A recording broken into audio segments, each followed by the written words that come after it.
Hey y'all, everybody is making courageous moves on this episode of Wow Superheroes. We finally have our Wow World Championship match between the Beast and Abilene Maverick, and we definitely have some important words from Sophia Lopez, the world's greatest attorney. This is Steph and Kat Talk Wow. Yeah, yeah. Making her way to the mic from Birmingham, home of the Teddy Longs and the Ruben Studders. More once you discover. For all of the lovers, Whitney Houston and Roman Reigns. For all of the lovers, and Mickey James and Marvin Gaye. For all of the lovers, and Sasha Banks, Janelle Monáe, Silk, Sonic, and Paige. Allow me to say, look, I just found a place, sweet escape. Every one of us, I was kinda late, so I just made it off the struggle bus. Walking by the faith, cause I know it's right in front of us. Yo, I ain't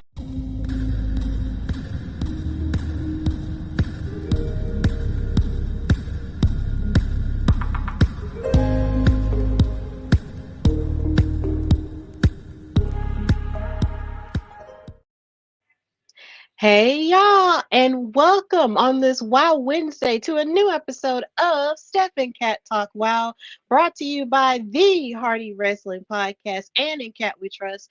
I am, of course, your girl Stephanie Hardy, host and creator of this fabulous platform, as well as contributing writer for Daily DDT and color commentator featured on the Belladonna Division, Battle Club Pro, Black Girl Magic 2022, and Spartan Wrestling. But of course, I'm not alone. I am with my amazing co host. She is the creator of In Cat We Trust. She is also a writer herself, an author herself, and she's the creator of the Women of Color in Wrestling panel, as well as a backstage correspondent, interviewer, commentator, all the things for any wrestling promotion ever. And she's a super mom. She is Katrina Blake. How are you, Kat? I am tired.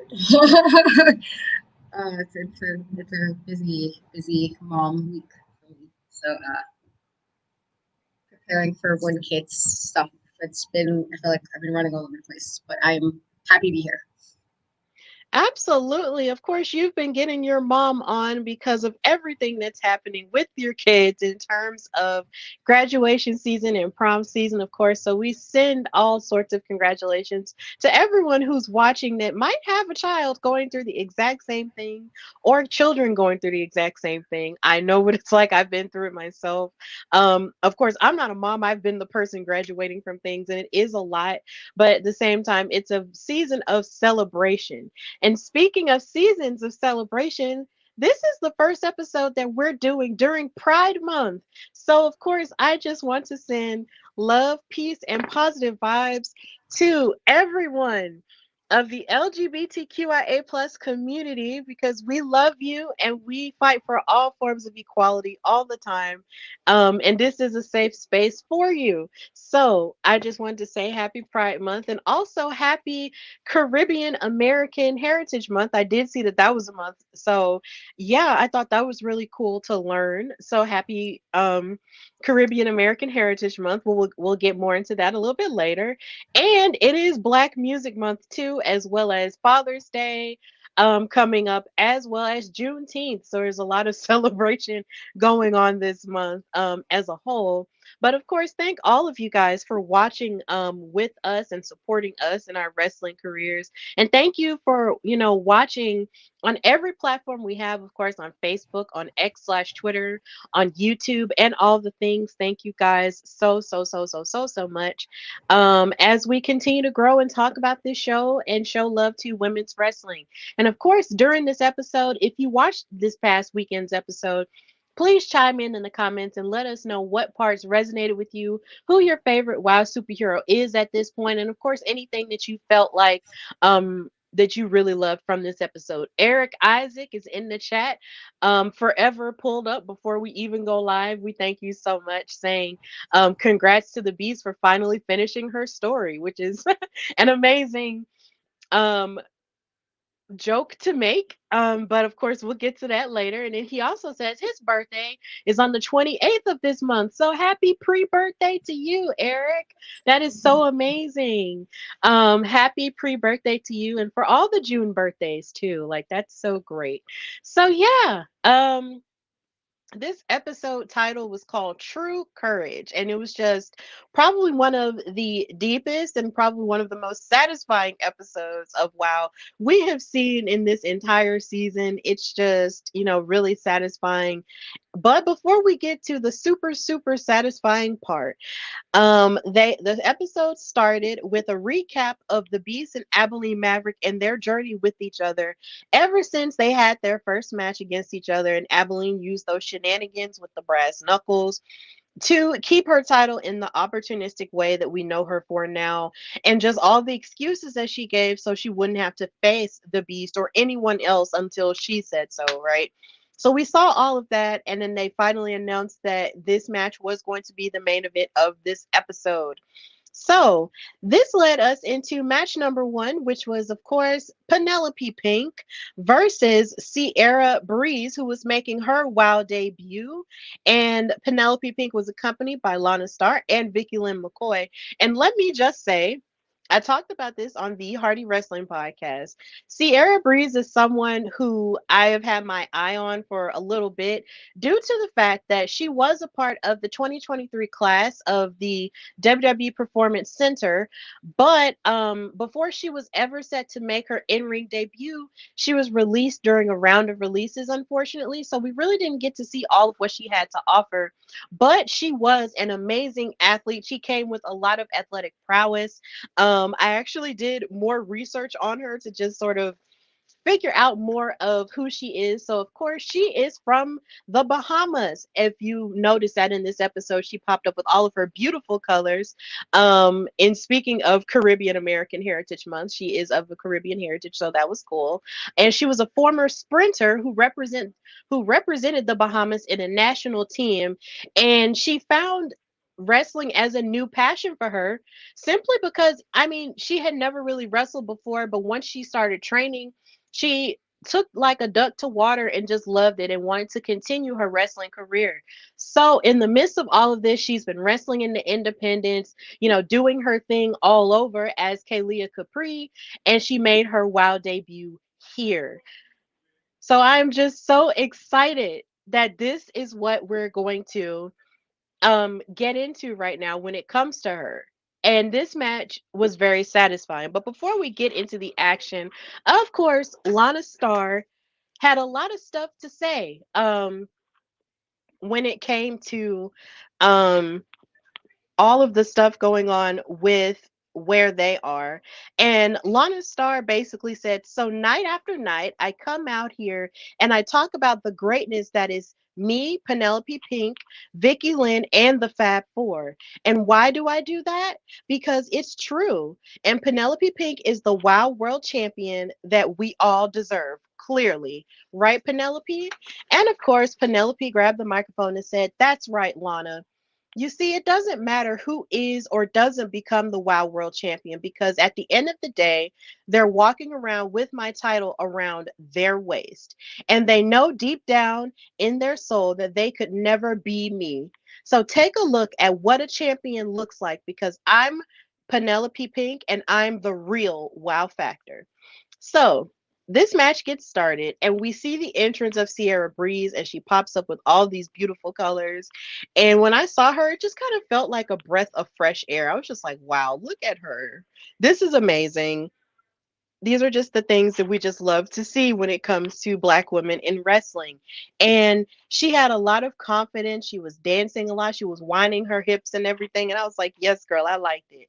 And she showed great strength throughout the match. And she has great agility and confidence. And she was using kicks, and she had a step up insecurity and an impressive crossbody splash to Penelope Pink at one point. And of course, Penelope was kind of taking her lightly, which isn't wise to do. But Penelope just thinks she can just run through everybody and just be okay with that because she thinks she's everything, the real wow factor, right?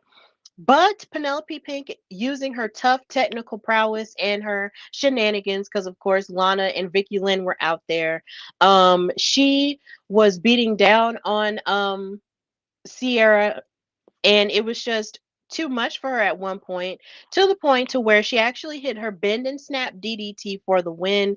So Penelope Pink won the match, but this was an impressive opening debut for Sierra Breeze. So I was really excited to see her perform against someone like Penelope Pink, who is, one of the best girls athletically in all of WoW. But, she got the best of her. So Katrina, how did you feel about Sierra Breeze's debut? I thought she had a really good debut. Honestly, she got to go against. I know you have beef with Penelope, but she got to go against somebody who's I think one of the top ones. And while shenanigans aside, she's one of the top ones in WoW. And so to have your debut be against that and a former champion, I think it's pretty cool. But I do think she did well. Considering I do think Penelope did go in kind of be thinking it would be super super easy to win this, and while she did win, it wasn't as like easy as I guess she thought it was going to be. She definitely had to do some more work to kind of put the match away, but I thought it was a really really good debut. But also just even with the shenanigans, it feels like you do certain things and you can kind of see like, okay, this is why Penelope was champion when she did win it. When she won it in the end of 2020. Well, when we saw it, it was the end of 2022. But when she got it, you can see why she became champion. I think that speaks to her as a competitor, as a wrestler. But I thought this was a really good debut. I'm looking forward to see what else we're gonna get from her. And I love the hair. I think like it gives me mermaid vibes. Like I like the like the color blue that she uses. And so I'm looking forward to see what happens next with her. Yeah, me too. Like everything about her did look very tropical and mermaidish. I definitely got that vibe from her as well. But it's just everything about her was just so very vibrant, and just watching her and seeing, how she's been able to grow over, the past year has been amazing. And just seeing her have this chance to wrestle on TV that she almost would have had, other stuff hadn't gotten away. It was just really great to see that, and going up against, my worst enemy. Aside from that, it was a pretty, good opening match. But the thing that I found even more interesting about that is just that Penelope Pink still thinks that she is supposed to be, the wow everything and all of the above. And it's just like, ma'am, like you haven't really been in the title picture for a minute, but yet and still you think you can just, say all of these weird things about you, being on top and how you're the real wow factor and all of the above. So I'm just like, okay, girl, we'll see how this goes. But yeah, like this match was really good, and I just want to see more of what Sierra has to offer. So definitely a big congratulations to her, and for her having that moment for herself. And as far as I know, in my research, I don't recall seeing any other Bahamian women in professional wrestling. So she might be the first. So congrats to her in that aspect as well. There is a smaller subsection of Bahamian wrestling history that I did look up, and I did not see a whole lot about its other women. So if she's the first one, then that's really amazing for them in terms of that level of representation. So I'm just really excited to see what the future holds for her. So moving forward, we did get a recap of Princess Aussie and Tormenta defeating Las Banditas for the honor of Sophia Lopez, the world's greatest attorney. And they showed what happened after that match because, of course, that tag team match ended the very last episode that we saw of WoW, but we didn't see what happened afterward. So this is where the episode took a very heartfelt turn where Tormenta started speaking to Sophia in Spanish and started telling her all the reasons why, she's been able to go for all of these championship matches and all of this success, and how she just gave Sophia Lopez her flowers for, being by her side in all of it, like since we've seen them on this new iteration of WoW and everything. And how a lot of people just don't know that Sophia really is, the strongest warrior among everyone, even though they are, the wrestlers. And Sophia was very grateful for that. But she said to everyone that I am more than the world's greatest greatest attorney. I am a human being. And last year, I got shocking news when I found out that I had breast cancer. All of you have been my family. WoW has been my family for over 12 years. And I kept this as a secret and didn't want to reveal it until now in front of my family. And she proceeded to talk about how when she was struggling over the last year, she went through surgery and chemotherapy, and the fans, of course, gave her life. And every time they were yelling at her and booing her, it just gave her more of a reason to fight and more of a reason to live. And she also stated that she did not need to hide behind a wig anymore. And she took said wig off, and we saw her natural beauty, without all of the long hair that we know her for having. And it was just a really heartfelt and beautiful moment in that regard. And then after that, she introduced Jungle Girl, who is, of course, a former Wild World champion as well as a breast cancer survivor herself. And they talked more about her Endorphasm Foundation, which gives people the courage to move through their breast cancer or any other form of cancer diagnoses. And they've mentioned that on the show before, but they definitely mentioned it here. And they showed encouragement and love towards Sophia Lopez. And of course, they all had a group hug afterward. And it was just a very beautiful, heartfelt moment. And I'm not going to hold y'all. When I first saw this, I was crying, lots of tears. I couldn't believe what she had said um, about what she had been going through, but I'm going to let Katrina talk about it a little bit more before I weigh in. So, Kat, how did you feel when she shared this piece of news? As somebody who's uh had to, deal with somebody of close to them dealing with cancer, I definitely I was like, oh man, I feel like I always, anytime I've ever hear anybody says that, I always feel like I react a little bit differently than most people because of like, I feel like it's a personal thing for me, just knowing, watching somebody struggle with that. I'm glad that she has gotten better. I'm glad she's, still here. I'm glad that she even chose to share that. I don't even know.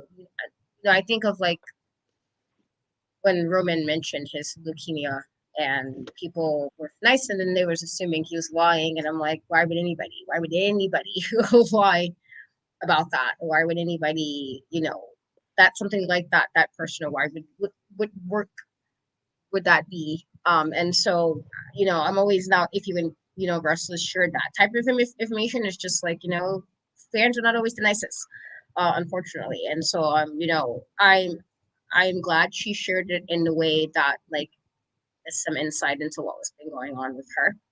Um, and that she was still trying to be, present while dealing with that, which also speaks to anybody who can still chemo again from just watching it happen to somebody very very close. You're tired, everything is just and yucky, and she still was coming to work and still trying to be around people, not as often, but she was there. And so I think it's a testament to, I guess, how she feels about WoW, how she feels about the women in the WoW room. But also, I think it's very courageous of her to even share the story or even want to still try to work through that. So I'm glad she's better. I hope it stays that way, where it stays in remission. Where she don't have to worry about dealing with that again. But it definitely was, one of those kind of emotional type moments, where it's like, oh man, hi, uh, you know, geez, you don't want that. You don't wish that on anybody. You don't wish that on anybody in any capacity, to have for any of that kind of thing to happen. And so I'm glad she shared it. I'm glad she's doing better, and with hopes that she stays in remission, and she just keeps getting well and keep being there as the greatest attorney in the WoW locker room. Yeah. I think it's poignant, that you mentioned when Roman had it. I almost forgot for a second that there were people who said that that was work, and I'm sitting here like, what is wrong with you? But I just remember feeling like the bottom had fell out because because that day was already challenging in different ways for me. But to get home and watch Raw and then him admitting that was just one of the most heartbreaking things on the planet.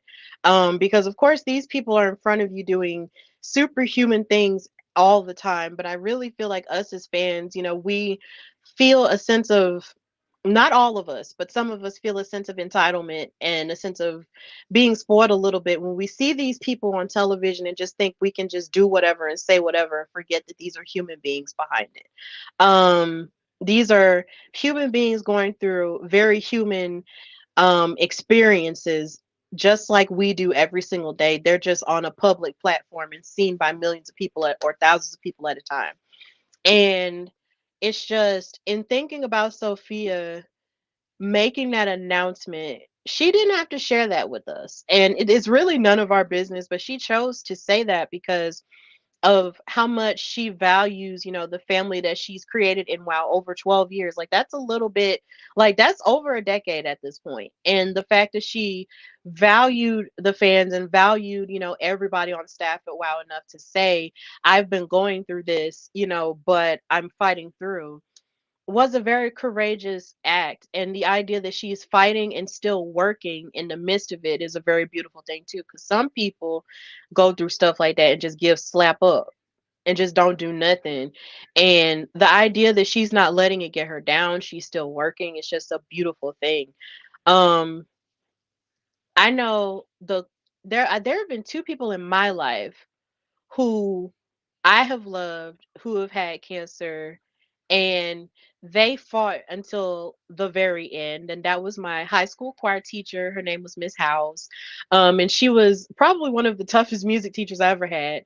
But she was a beautiful soul and she was incredible. And there were times where she would be off from work because she would have to go through chemotherapy. But and when she would come back, like her spirit was still there and she still loved music and all of the things that she was passionate about, like her family and all of the above. And she passed in 2014, but I just loved her example in my life. And then the other person was someone who I went to church with, and her name was Miss Evera Stevenson, and she was a friend of my family even before I was born. And she was just the sweetest person, and she was fabulous, and she lived across the street from the church, and she could sing like nobody's business, and she was just always sweet to me. So I always felt like the idea of cancer as a disease was just unfair because it robs people.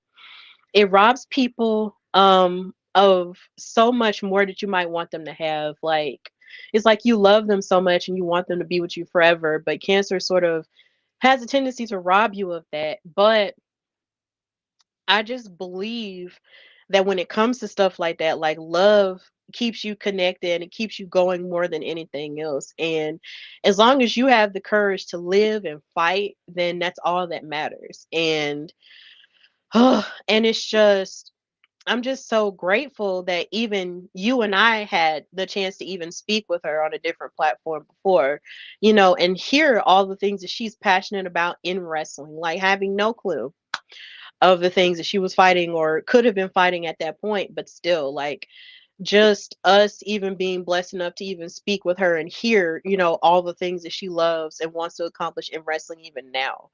It's a blessing. So, Sophia Lopez, you have our love and you have our strength and our light that we can send to you always. That we've always loved you since we've been watching the show. And you definitely have our respect, more so now than ever, because my God, I can't. Um, and I just hope that she just kicks cancer's ass forever.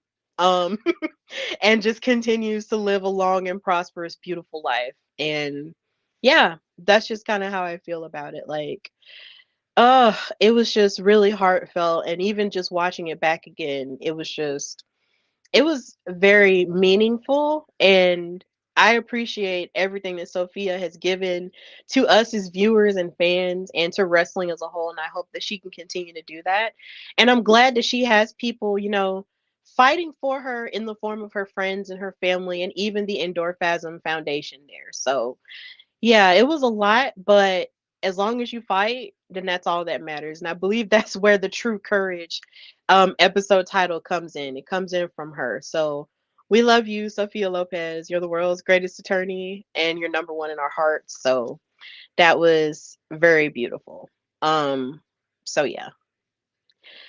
Now, as we move forward with the rest of the show, the second match was a six-woman tag between the Brat Pack and Keta Rush and the Mighty Mites. And this, oh, and let me just say in the comments, there are people showing love to her. Cliff, thank you for watching, saying blessings to her. And also just chiming in and saying, hey, and Kelvin on Facebook saying hi. Hi to you as well. So yeah, I just wanted to chime in and do that. But this was the next match that we had going on. Um, and it was really good to see Keita Rush and the Mighty Might sort of get back together because they kind of had that cool vibe going on when the trios tournament was going on. And of course, the Brat Pack seemed like a very indestructible force of a team at first, but yeah, we're going to get into that a little bit later. In the comments, we have Kelvin saying that he lost his sister to leukemia last year. I'm so sorry, Kelvin. I'm coming to understand her decision to not get chemo. Extremely brave. My heart goes out to Sophia. And Cliff with a heart emoji. Well, yeah, I know I can only imagine that has to be really tough, but I'm sending love and prayers to you. Um, with that. But with the Brat Pack versus Keita Rush and the Mighty Mites, this was a pretty okay match. But before we go to the match, we do have to go to Katrina's least favorite part of the show. Yep, she's giving us new flavor in our ears. Shout out to Craig Mack, rest in peace to him. So BK's bars this week were pretty, not exactly the greatest. She's had better bars, I will say, but I'm just go ahead and read them anyway. She said, "Our rhythm is too sick. We're icons in entertainment. I mean, we basically wrote the rubric. Brat Pack is the click. We're must see TV because everybody knows that we're better than you three." So that's the flavor in our ear this week with BK's bars. Now, there were people in the crowd who shared the sentiment of Katrina where they were chanting, "You can't rap, you can't rap." And I was like, dang, this is getting rough. But, Kita actually started off the match against BK Rhythm, and she was going hard on her. Like, she actually started in on some grappling and some drop kicks to BK, and there were lots of quick and hot tags between Kita and Sugar and Spice as they were tagging each other in and out with multiple drop kicks. And of course, I believe Sugar hit a handstand splash to BK, and there was a lot of offense from all of them as they kept tagging each other in, and they kept isolating BK, which was really smart because usually when the Brat Pack gets to going in their matches, once they still have each other to tag in, it's like they can utilize all their strengths all at once. But Kita and the Mighty Mites definitely, peeped that, clocked that, and said, "Nah, not today. We're gonna beat up on BK and keep her as desperate as possible so we can weaken the team." And they definitely did that. BK even tried to go in for a submission, but of course, the Mighty Mites weren't having it. Then finally, Gigi was finally able to get a tag, and then she hit a snapmare and a knee to the back of Spice. And she was even disrespectful enough to slap her at one point. I was like, dang, Gigi, you ain't got to be that rough, but whatever. Then BK and Jay Boogie were able to lock in a double submission while Gigi was distracting the referee and antagonizing Keita Rush and Sugar. But once Jay Boogie was in the match on her own a little bit, Keita sort of rushed in somehow and kicked both BK and Gigi off of the apron of their corner, and they snuck up on Sugar and Spice while they were on their apron and started beating up on them outside the ring. And then little J Boogie wound up hitting her head on the top turnbuckle, and Keita Rush hit a springboard crossbody in order to win the match. So Keita and the Mighty Mites wound up winning here. And What was so weird about this was as BK and Gigi were outside brawling with the Mighty Mites, it was almost as if something shifted within them and they started honing in on Lil J Boogie and they grabbed her bump box and slammed her in the head with it, and they started jumping her and berating her for being the weakest link of the team, yelling at her because she couldn't get the job done and all of the above. So, in the midst of all of this craziness going on, and in the midst of Gigi and BK turning their backs on Lil J Boogie, Steffi Slays comes out and defends her honor. And once the EMTs came in to check on Lil J Boogie, and so did David McClain, Steffi grabbed the microphone and spoke on behalf of her and said, "She is not okay, and I'm not okay with this. I'm so sick of people in the locker room being bullies and turning on your own teammate. This is not what WoW is about, David. Jay Boogie deserves more. She is a talented wrestler, and I know this because I've been in the ring against her. She deserves someone who's going to be a true tag team partner, and she deserves a great friend. And I am here to stand by her, to stand by her side as a true friend." And she just kept holding Lil J Boogie close to her and everything. And in the moment, I was just like, man, it must feel nice to have a hug from Steffi Slays, because she just seems like the sweetest person ever. So if I could just be hugged by her, that would be really nice. But then as Steffi Slays kept saying that, she wanted to be a true friend to her, this is what popped into my mind. You're a true friend. I'm sorry. I just sometimes songs just pop into my head while people are talking, and then I have to keep it to myself. But in this area of wrestling, this is where I don't keep it to myself. But that's literally what it reminded me of. Shout out to Miley Cyrus and Hannah Montana. Cliff in the comments laughing.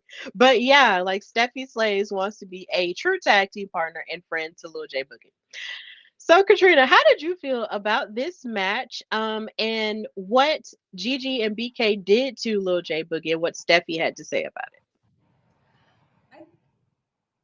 I, I thought it was a good match. I did not like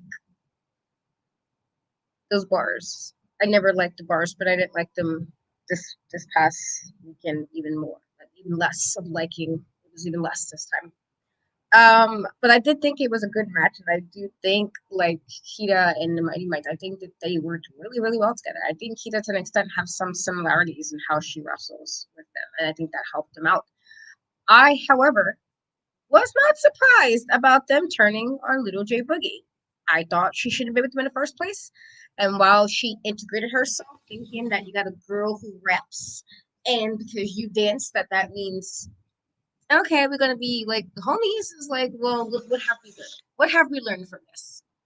That you probably shouldn't have joined forces with them in the first place. So you did all of that, helped them win some matches or whatever, and now they turned on you because they lost the match. And I feel like I'm just not surprised. BK Rhythm was always about self from the very beginning, and we already know how Gigi. We just, I'm not surprised. I mean, did I feel bad? Yeah, but I was like, after that first time you teamed up with them, you should have been a little bit more inclined to think that I don't know, we don't have the same vibes. We're not on the same wavelength. It just, I don't know why it has to take people to get beat up sometimes to see. I don't know. I don't think we're not on the same level right now in regards to how we see things. It was always obvious to me that they used her for as good as they could use her for. I don't know how she didn't see that. And so it's unfortunate that they turned on her and that she got beat up, but at least she had somebody to kind of stand up for her in a sense. And while I do like that Steffi did that, it's also like, well, when you have, it's like knowing BK, and I could just be me, like you had the one person who like lost almost every match except like one in like recent months. So it's like they're probably gonna be like, okay, you came for her and what? Like love us for regards to how they think, especially BK Rhythm in particular, who always have to make the little weird comments about certain things. I don't know if this is gonna help or hinder little J Boogie in regard of who came to her aid, but I am glad that somebody did, but also like I'm gonna need her to just use a little bit more some common sense because I never thought they should have been. I never understood why she was teaming with them.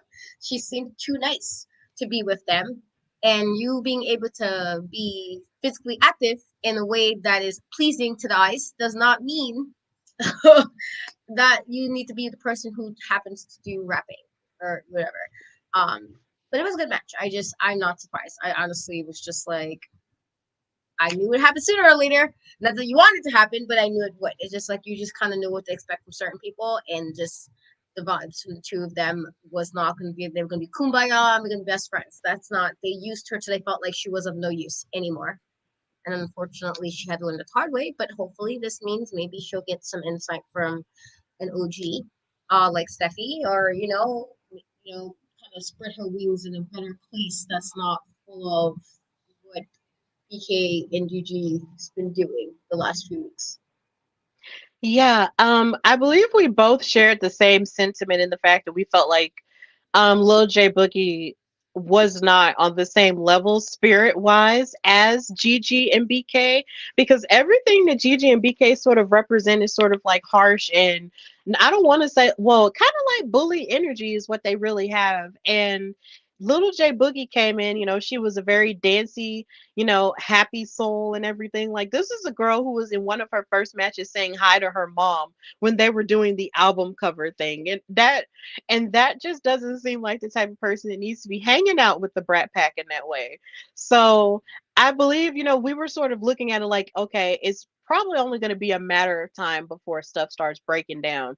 And I felt like, in terms of psychology, this was the match that it definitely could have or definitely should have happened, just due to the idea that they just weren't operating on the same, like, chemistry wavelength that they usually do. Like, for Kita and the Mighty Mice to sort of come in and isolate BK, break her down the way they did, and even fight through Gigi and all of the above, with all the communication with that happening, even though you couldn't physically like see the miscommunication happening with the Brat Pack, I feel like this was definitely the match for it to happen. So, because the Mighty Mites are still relatively a new tag team, and the idea that they were able to fight through with Kita, and beat this team that's been a team a lot longer, was just kind of crazy. But I guess to them, they just wanted to blame it all on Lil J Boogie, and that just wasn't fair. And they did that because, well, they figured, oh, well, she's the nice girl, so we could just do this to her and just treat her any kind of way. And that's just not the way you should do things. And you do have a point, Katrina. You have a really excellent point in the idea that, even though it is good that Steffi came out and defended her, she also doesn't necessarily need to be coddled either to go from one team to another tag team with somebody else. Not saying that it's the worst thing in the world to be, attached to one of the Bully Busters, because God knows it isn't. But at the same time, maybe Lil J Boogie will need to figure out, how to stand on her own 2 feet, as her own superhero, and not just depend on someone always being there for you. But I am glad that somebody came to her rescue, because usually in situations like that, nobody comes to your rescue, and you just got to take that beating by yourself. Like, they smacked her with that bump box, and that really irritated me, because those bump boxes are expensive, number one, and number two, they're really cute depending on what design you get them in. So the idea that you really like just broke that was just very spiteful and evil. Like, how dare y'all? Um, that's my merchandise rant. But either way, hopefully Lil J Boogie can bounce back from this, and hopefully, she'll get a little bit of revenge on BK Rhythm and Gigi Gianni, whether it's with Steffi or not. But yeah, it was just really sad. But the match itself was really good, and the Mighty Mites are still out here, proving why they're probably one of the best, newest tag teams that they have in a while. And I can't wait to see how much further they grow, because they're fire and I love them. So after this match, and after all the kerfuffle happened with Lil J Boogie and Steffi Slays, they gave a recap, here again, of the first match between the Beast and Abilene and their drama and all of the above. But then they also showed how, backstage earlier that day, Abilene Maverick visited Jessie Jones in her locker room and gave her a gift of authentic Bardstown, Kentucky bourbon. Now, of course, I spent some time in Kentucky from going to college up there for 5 years at Berea College. Shout out to them. And up there, they really do take the Kentucky bourbon seriously. So giving this to someone who's from Kentucky is like a really cool and thoughtful gift. And then she had her name engraved on it and everything. So it was pretty cool stuff. So Abilene gave this sort of like a good, like, not a good luck gift, but sort of like a goodwill gift to say, thank you for being by my side and helping me win and all this other stuff. And Jesse said, well, maybe I'll be present at the match and maybe I'll have front row seats. And then after you win your match, we'll celebrate with a shot. And so, they had glasses there and everything. And Abilene said, sure, let's do it. So she leaves the locker room. But as she's leaving, we see Santana Garrett and Americana overhearing their conversation. And we'll get to see how this plays out in the main event. But they did announce that this weekend on WoW, we will be seeing another 6-woman tag between the WoW Tag Team Champions, the Mother Truckers, and Aerial Sky versus top tier, of course, the WoW Trios Champions, which of course stems from them attacking Aerial Sky after her freedom match last week. So we'll get to see that on this coming weekend on WoW. So we finally get to the main event. And I feel like because we've been waiting so long for this match and because Katrina has such ire with Abilene Maverick, she should let us know what happened in this match and let us know the result. And then she'll go first and tell us how she felt first, and then I'll go second. So Katrina, take it away. I'm probably not gonna get as detailed as you would in this, but I have been waiting It is all right. quite. I have been waiting quite impatiently. Let me just for a moment. I have been waiting quite impatiently for this matchup. Quite impatiently. We were both quite sad when the Beast had to give up our title. We were both sad about that. But at least when whoever took it, when we got to the person afterwards, it was an actual match. It was actual wrestling. It was no nonsense. And then Abilene comes. Then she comes. And so we got the Beast back in the title. She was gone all this time. She comes back. Here comes Abilene with her shenanigans coming, doing a little roll up and winning. And they have been a thorn in my side for weeks. So I was very happy. Everything that I wanted to happen to Abilene, the Beast did. She got tossed. She got thrown. And it was like, yes. Yes, I've been waiting for this because she was talking real spicy for somebody who was not, and not to say that Abilene didn't have a little, like, she had obviously some moves during this. It's not that she didn't. She even had some with previous matches, but she has used nonsense time and time again. And so while she tried to get some in, the Beast was on a mission, and the Beast did what needed to be done. I was quite happy with this. If I knew her personally, I would have called her and be like, thank you for ending the nonsense. Thank you. You should have never lost it in the first place, but thank you. And so as even though somebody mentioned about the story, I hate to hear the comments about the story being finished. Every time I hear somebody saying the story needs to be finished, I feel like ripping the story up. Just rip it up. Don't say that. We don't say that. We don't finish the story. No. There's no finish in the story because the story paused. It wasn't like she needed to it was paused because she didn't even lose it the right way. She didn't even lose, like, she lost it off injury. It wasn't like she lost it like in a match. It was injury, and that was all.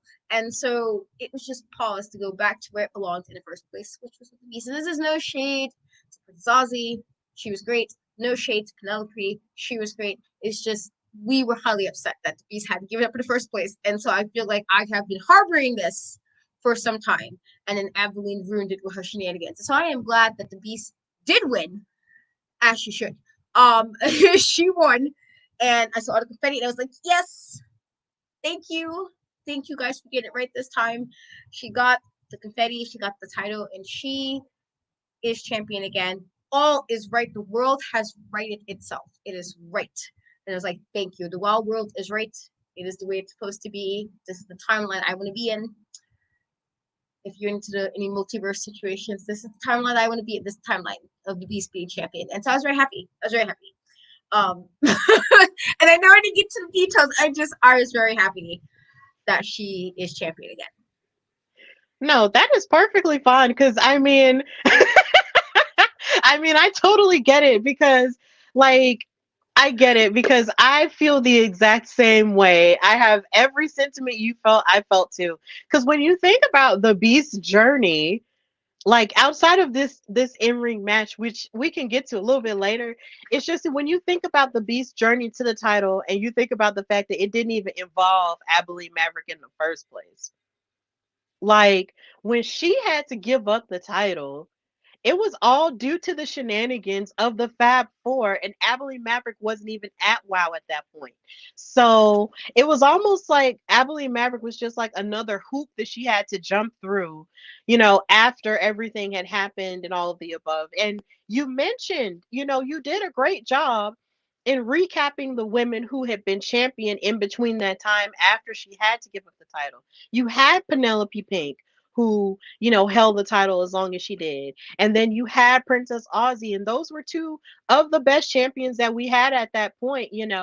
But it's just all of that would not have happened if it weren't for the Fab Four, inserting themselves in business that didn't entirely involve them and re-injuring the Beast after she got injured in that triple threat match with Tormenta and Reina Del Rey. Like if they had not attacked her in that alley, none of this would be happening and she wouldn't have had to go through all this in order to get the title back. So I definitely understand how you feel, Katrina, because I felt the same way. She had to go through so much in order to get back the thing that she never ever lost. She never lost that title. Like she never lost it. She only had to give it up. So the idea of her finally, after everything she's been through, finally getting the title back, it was just very satisfying. Like I was yelling and like I was yelling at my house and my dad was just like, "Yo, are you okay?" And I'm like, "Yes, I'm fine. The Beast won the title back." So I definitely get how you feel, Katrina. Like there is no shame here.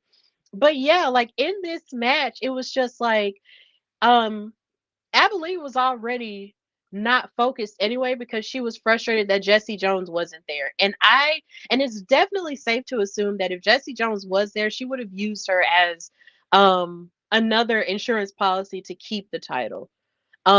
It's definitely, you could definitely assume that, and that would have been a very safe assumption. But as far as we know, the All American Girls 2.0 probably locked her in her room, in her locker room, and that's why we didn't see them. And yeah, that messed up Abilene, and Abilene was trying to go out there with all her confidence, but all of that goes out the window when you're going up against somebody like the Beast. And Abilene Maverick did try. Like I will give her credit. She did try, and she was opportunistic in trying to injure the Beast's shoulder and even attacking it and targeting it during multiple points of the match outside of the ring amongst the audience and all of the above. But the Beast was on a mission and she had tunnel vision, okay?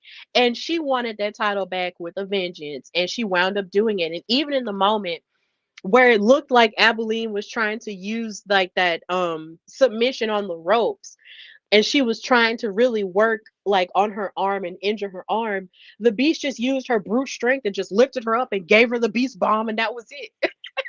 So I mean, what more can you do after a Beast bomb? Nothing. So no shade, but all shade to Abilene. Your time is up. Your time is up. Your time is up, ma'am. And the right person won the right thing. The Beast is now the Wild World Champion again. All is right with the planet Earth, at least in terms of WoW. And I'm just really happy about that because she is just so amazing. She deserves all the things. Like she just has like that great look about her. She's beautiful. Like she's strong and she's very unapologetic about it. So a part of me does wonder, like, who is gonna have the courage to challenge her at this point after everything she's been through. I'm almost afraid for anyone who would want to challenge her because Miss Ma'am has had to go through everything to get this title back. So if she had to go through all of this to get the title back, then I'm more than sure she'll do whatever it takes to keep it. So yes. We are satisfied. So, congratulations to the Beast. We have yet another Black female champion in wrestling. And it's great. We are so happy about that. And that's how the episode ended. It ended with her celebrating with all the confetti all over the place and everybody celebrating. And it was just beautiful. Abilene Maverick was sulking and she stormed out of the ring. It was incredible. So, yeah, that's how this episode of WoW ended. But I just had to let Katrina like get it out there because she has the strongest feelings. So I just had to let it go. But yes, oh, it's wonderful. So this concludes our episode of Steph and Cat Talk Wow. So, of course, thank all of you for watching. We got 80 people watching us. So, thank you guys so very much for watching on all of our platforms on this Wednesday night. Of course, if you are interested in checking out the action of WoW Superheroes, please go watch it. Please watch the show. It does come on Vice television, like late at night sometimes, but it does come on Vice TV. It also comes on Pluto TV, as well as thank you, Cliff, for the compliment.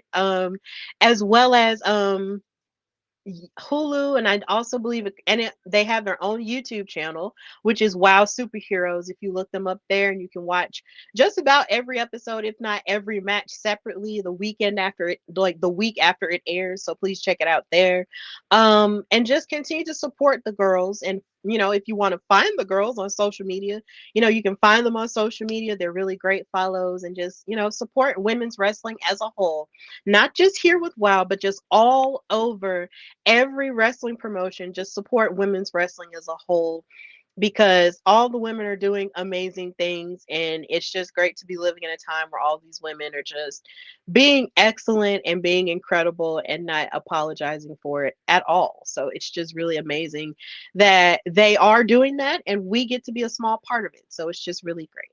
And of course, after you watch WoW, you can come back and watch our show on our YouTube channels and catch up with everything that we have and all of our feelings and how we felt about WoW, and you just keep up with us. So, with that in mind, Katrina, tell everybody where they can find and follow you. And as usual, thank you for joining me to talk about the show, and just tell everybody where they can find and follow you and what you've got going on. You can find me on most social media in Cat We Trust, EZ3 on every place but Facebook, YouTube, and Twitch. I do have a new interview coming out. I have a new episode. I should have probably 2 this week, actually, coming out this week. It's just been a little delayed because this has been a crazy week. Mom duties. And so I'm a little delayed with everything that's going on. But just keep on top of what I'm doing by just following my YouTube channel. Awesome sauce. And of course, you can follow me, your girl Stephanie Hardy, on Instagram and Twitter/X at Queen Steph Hardy, and follow my show, The Hardy Wrestling Podcast, on Instagram at Hardy Wrestling Podcast, and on Twitter/X at Hardy Wrestle Pod. I have 2 episodes out of my show. I have my interview out with Casey Lennox, so please check that interview out if you haven't already, as well as my most recent episode where I talked about all the goings on of wrestling last week, in the form of the episode called Sexy, Sweetie, and Monet. So please check that episode out on audio and on YouTube as well. Subscribe to my YouTube channel, The Hardy Wrestling Podcast, where you can catch everything. And just follow me everywhere on social media. You can follow me on TikTok at Stephanie_Hardy. It's just a bunch of clips because I've been going hard in the paint with my clips, okay? Because, yeah, I have content to share, and I just feel inspired to just put my work out there because I just feel really happy and proud of it. So please check that out, as well as read my articles on Daily DDT. My newest article was about why Megan Thee Stallion should be the next mainstream star WWE should pursue. So please read that article. I had such a fun time writing it and just mixing up my fandoms of music and wrestling together. I love having a chance to do that. So please read that article, as well as my other articles on Daily DDT. And then, of course, just be on the lookout for anything else I might be doing extra. Of course, this month will be Juneteenth. So in Birmingham, Alabama, we will be having our first ever African American Comic Expo held by Blurred Over, and I will be hosting a panel on whether or not it's cool to be a black wrestling fan today. And Katrina will be a part of it, as well as Brittany Morgan from Birmingham. And I'm really grateful for that. So please, if you're in the Birmingham, Alabama area, come out to the African American Comic Expo at the A.G. Gaston Boys and Girls Club and, just have a good vibe and just, I guess, get your questions in on talking about being a black wrestling fan now because it's a very different time. But we're out here, so please be a part of that and just celebrate Juneteenth in a really cool and healthy way that way. I'm trying to think, do I have anything else to advertise? I don't know. Maybe I'll have a new episode of the Hardy Wrestling Podcast this week. Because of course, Battleground in Las Vegas is happening this weekend. So I might weigh in on that. But of course, just be on the lookout for any announcements I make on social media. So, of course, this has been Steph and Cat Talkwell, brought to you by the Hardy Wrestling Podcast and In Cat We Trust. And until next time, bye, y'all.